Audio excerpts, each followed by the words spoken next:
Hello everybody, welcome to Rookies Learn to Crochet. My name is Amber Johnson with Craftaboo. I'm so happy to have you here. Today we're going to be talking about some of the tools of the trade, from hooks down to yarn types and additional things that I recommend that you have in your bag. So come on back and join me and we will get started.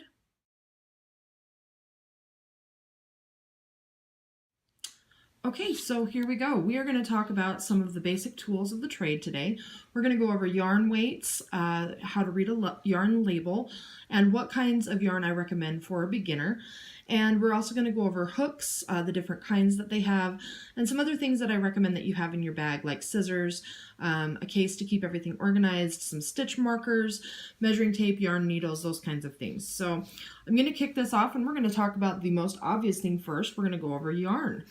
So there are several different yarn weights. They range from very super thin to really thick and bulky. And the way that you can know what kind you're using, I'm going to pull this over here and show you, is they go anywhere from 1 to 6 in their ratings. So you can have a 1 is a very, very fine yarn, like almost like a thread, and a 6 is the super, super bulky that you see that's very popular right now that are used in really chunky blankets. But I recommend for a beginner that you start with a worsted weight yarn. And all that means is that it's the medium, middle of the road weight and size and thickness of yarn. And you can tell on your label because it'll say right here, medium 4. And that's kind of what you want to look at. And I'm going to show you a couple different labels. This is Big Twist.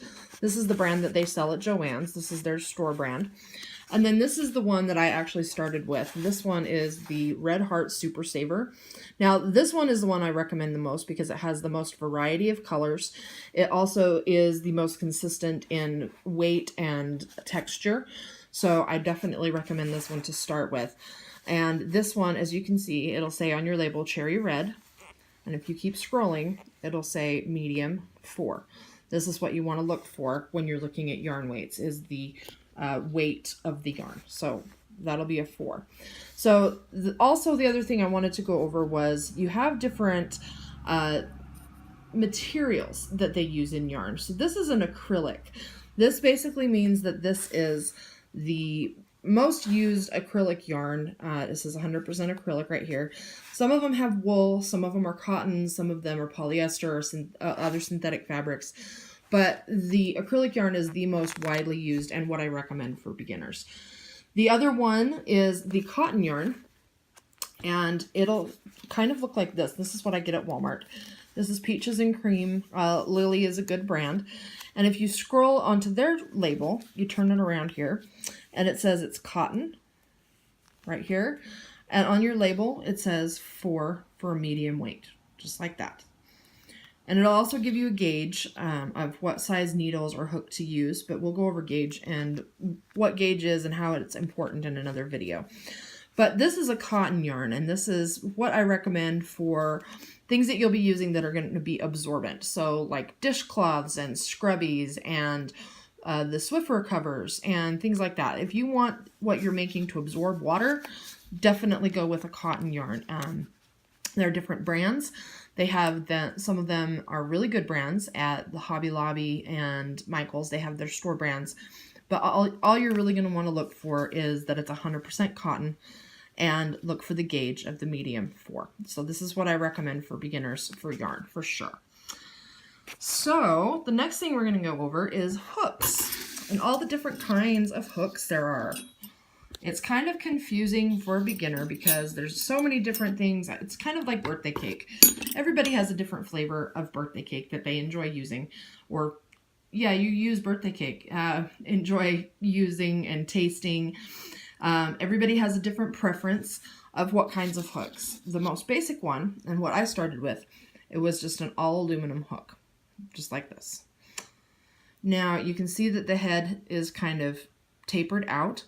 They have other ones that are called an inline hook, and basically that means that this head, this hook part of it, is kind of in line with the body of it. And I don't have one to show you right now, but if you just search for inline crochet hooks, you can see the difference in the two different kinds of hooks, just like that. So they also have different sizes because you're going to be making different sizes of projects, and your patterns are going to be different. So you're always going to want to look for what your pattern recommends. This one, if you look at the hook, it says it's a J, and that's also, they have numbers for millimeters for, you know, the UK. This one would be a 6 millimeter hook. And they also have littler ones that go down. See, this one is a 5.5, so you can see the difference in the size of the hook. This one's a little thicker, a little fatter than the one next to it. So you can kind of see that difference. And you can keep going down and see that one's just even a little bit smaller. So they keep going down, and you just look at the hook right here. You can see this one's an H8, 5 millimeter. This one's an I9 for 5.5 millimeter. So you just want to make sure that you check your hook number and letter against the pattern that you're going to be using. Now there's also hooks that have a grip on them, and I actually recommend these if you're going to be crocheting a lot. These are so much easier to hold on to. They have a grip on them. It's an ergonomic, so it's less tired hands, less fatigue when you're using them. This one is the Crochet Dude. You can find these ones at Walmart. They are actually really good hooks. The padding is really good on them. This one is the one I recommend all the time. This one is the Clover Armor.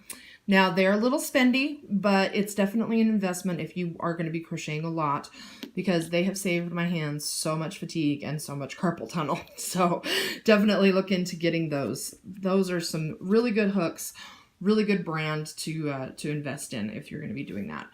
And then going back to the hook size, you can see this big boy is definitely a lot bigger than this one. This one is used for, if you've seen those mermaid blankets that are really popular, big bulky things. When you use your big bulky yarns, you kind of pair it up with a big bulky hook, just like that. So the next thing that I'm going to go over is some things that you're going to want to keep on you as a beginner crocheter. These are some tools that will help you in your projects to keep everything organized. One big thing you're going to need is a good pair of scissors. These are just some little craft scissors that I bought at, I think it was Joann's or Hobby Lobby or one of those craft stores. And they have served me well for several years. They are titanium blade, and I keep them with my crochet stuff and use them to cut your yarn when you're done with the project. Definitely want to keep some of those on hand. You're also going to probably want to get a measuring tape, because sometimes you need to measure the project that you're working on. For instance, the crochet Lego blocks that I do, I need to double check when I'm done with them to make sure that they're measuring all the same. So definitely get yourself a measuring tape. Some other things you want to consider would be some stitch markers. Basically, all that is when you're working on a project, you need to make sure that your stitches are counting, you're counting them correctly. They are good for if you put your project down and come back to it, you can remember where you were in your project. So they're really handy. These just kind of look like big diaper pins, but they're really, really nice. I like the big ones for bigger projects and these smaller ones for smaller projects. So get yourself some of those. If you don't have where you can get stitch markers, I've used things like bobby pins, safety pins, some scrap pieces of yarn. Those are all good ideas for stitch markers that you'll probably want to look into. The last thing that I would definitely recommend is get yourself a crochet case to hold all of your tools. Now this one is really cool because it holds all of my hooks. It's got all of these little elastic bands that hold all of my hooks in place. And then it's got these pockets that zipper closed. This is where I keep my measuring tape and all of my stitch markers. So it just fits right in there, just like that. And you can zip it closed. And then all the stitch markers go up here in the top. Now, some of the cases are different than others. This was actually gifted to me by a friend, and she knows how much I crochet, so she actually bought this for me. And it is double layered, which I absolutely love. It has space for everything. This is where I keep all of my big crochet hooks and some of my labels. The other thing that I really love about this is it's got all of these pockets down here. This is where I kind of have my scissors hang out when I'm working on stuff. And then it can close. It's got a double layer zipper. So this is a really cool case. It's on Amazon for like $12, so it's not a really big investment, but it's so handy because I can just throw this in my purse when I'm on the go, and it comes in so handy to keep everything organized.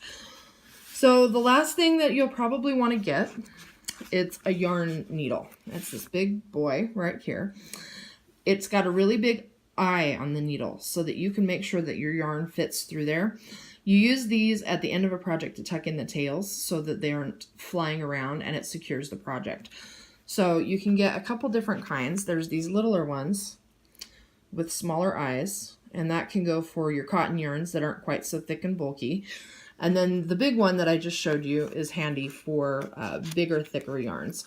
There's also the mid-size one, like that. You can see the eye is huge, so the yarn can fit through it. And they're also dull at the end, so you're not going to be going around poking anybody with these. They are blunt on purpose so that you don't, like when you're threading the yarn through, you don't stab yourself, because, you know, that would be bad. So there you go. Those are the recommendations of tools that I would definitely have you get as a beginner crocheter. Things that will come in handy in your crochet life. All of your hooks, all of your yarns. And next time we're going to go over the different ways to hold your hook and yarn. Also, I'm going to be going over the different kinds of materials that are in the yarns and show you some differences that way. So definitely make sure that you tune in the next time, and thank you so much for watching.